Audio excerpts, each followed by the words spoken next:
welcome back. We're back in Albufeira Marina. We're still on lockdown for the next 10 days because before we can go back onto the seaways. They're opened up at the beginning of June. Most of the other things have started to open up. But today we're going to do a yacht tour of motor yacht Andresa. She's back there now. You can probably see her. She is a 50-foot sports cruiser, 3-cabin sports cruiser built by Cantieri Nautico Cranchi in the Lombardy region of Italy, and I've owned her for about the last 6 years. So I'm going to give you the full tour on board, cabins, engine room, cockpit, the whole hit. So follow me through while we have a quick look at her.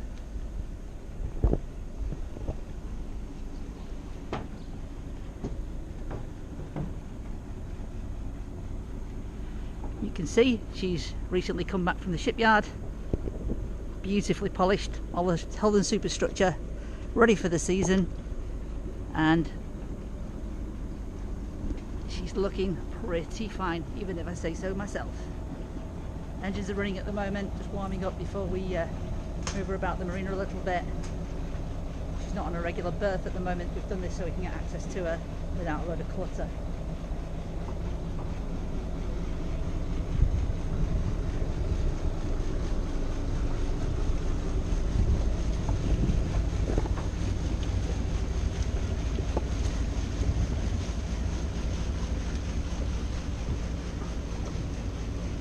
From the back, all shiny, ready to go. Okay, I'm starting here at the stern of the boat as we look at Andresa, entered on from the swim platform. This is the tender garage. That tender garage, you press a button on board and it turns. It lifts up hydraulically, and in there you'll find a 3.2 metre jet tender. As we come on here, in that step, you'll see the letterbox passerelle. There's a passerelle, you press a button, so if you're moored stern 2 in the med, then the passerelle comes out, allows you to board and get off from the back of the boat onto the pontoons there, because they don't have floating pontoons in the med usually. As we come on board, got a huge sun pad just on the back there, all laid out, and these then are the switches that control the passerelle, the stern garage and the underwater lights. A bit further on we've got the controls for the passerelle,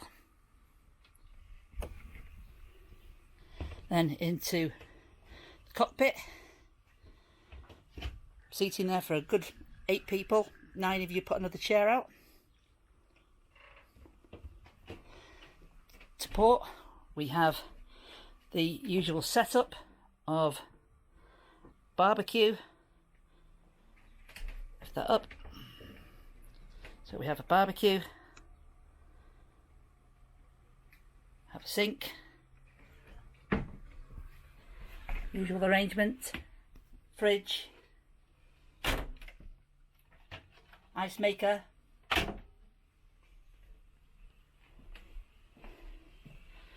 you've got 2 seats there at the helm, 2 electric pilot seats, both with lift up bolsters, and for the vertically challenged of us like me, you have a little fold out step that allows you to stand up through the boat.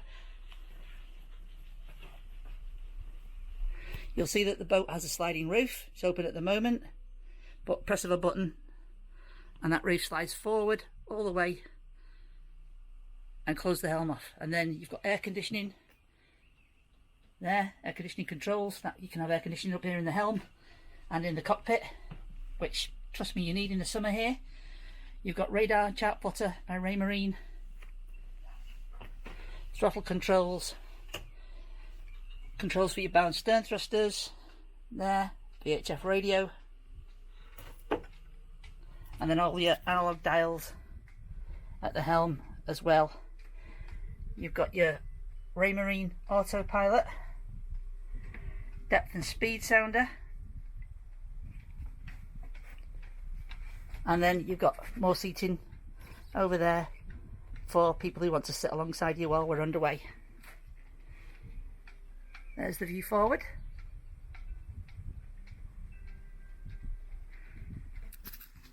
And then we go down into the cabins. Get the shoes off.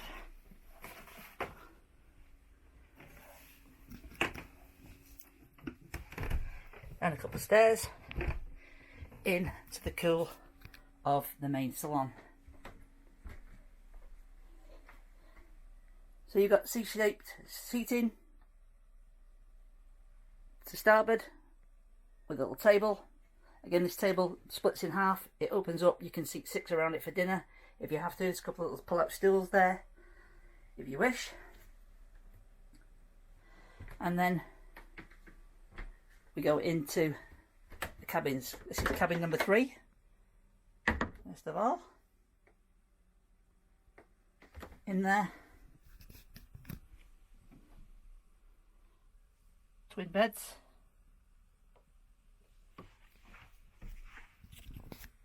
Lots of hanging wardrobe space, full length wardrobes, full of junk at the moment, but normally that'll be cleaned out. Lots of storage up above the beds as well.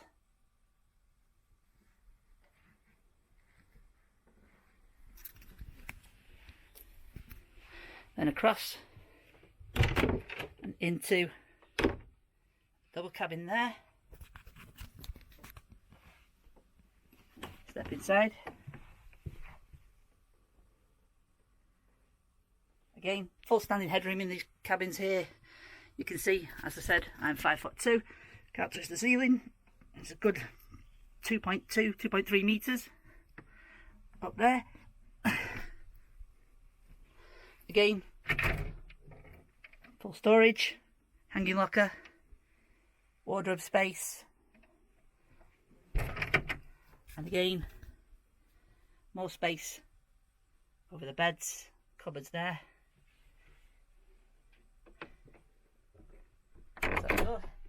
Now this has its own ensuite, which is locked, going through the other way.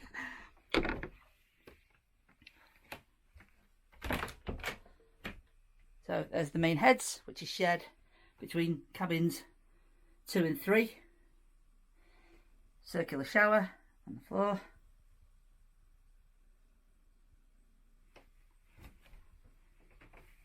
It's cupboard space. Corian countertops. And this is that jerk and jail door into cabin number 2.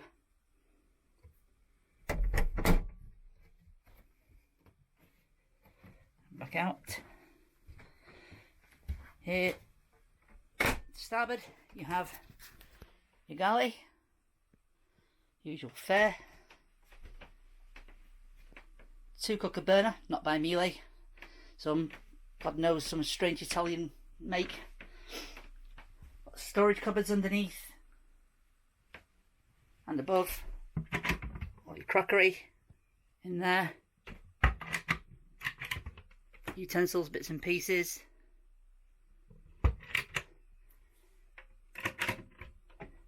Microwave and convection grill in there. And underneath the countertop,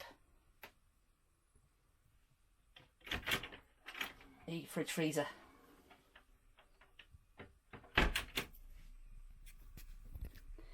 And this is then the main master cabin, and that.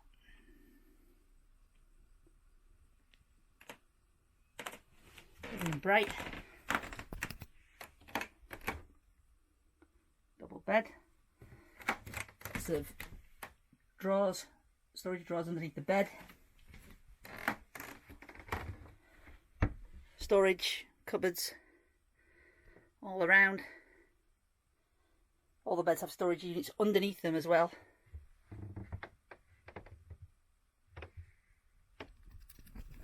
Here we have a hanging locker. Opens up, it's quite deep. Again, a bit of junk in there now at the moment.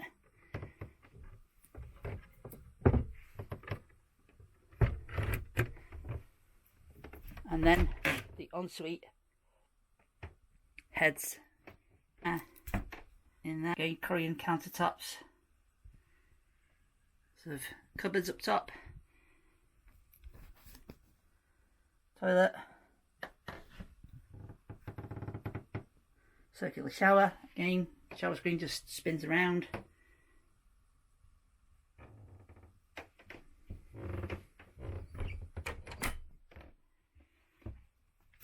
And then let's go and have a look at the front, at the bow, and we will then take a quick look at the engine room.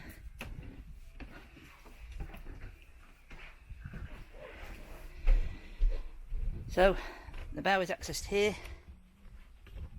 and then up onto the bulwarks.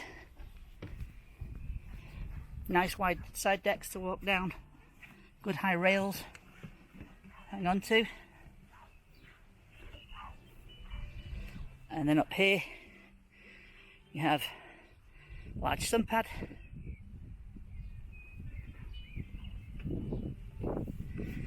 There's that hatch that goes into the front cabin.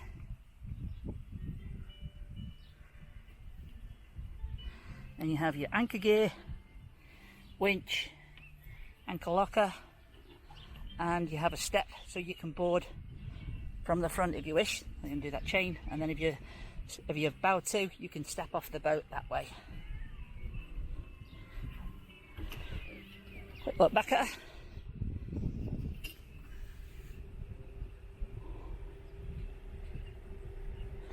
Nicely.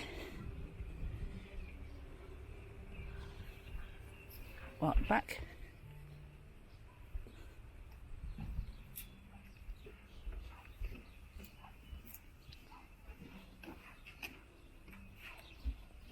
Well, look there.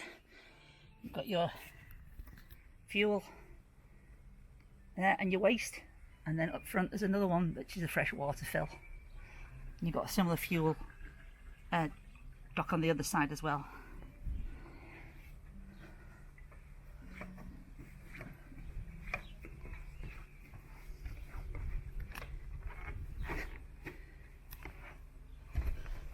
Okay, coming back in. Now to access the engine, you have to fill this table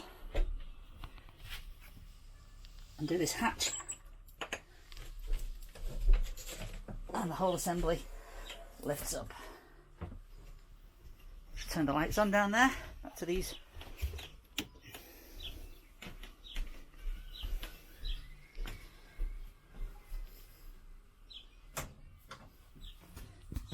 So, bear with me a moment while we go down these steps.